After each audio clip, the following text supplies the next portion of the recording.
No tengo lujos, pero tengo paz.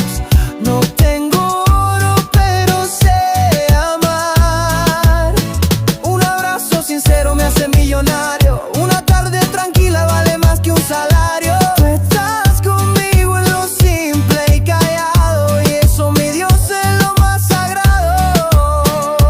Gracias por los cuentos con mis hijos en la cama, por el perro loco que corre por toda la sala, por el arroz con huevo cuando no hay más, pero se come con risa y se da gracias igual. Gracias por ver, por oír, por sentir y por no soltarme, aunque a veces quiera huir.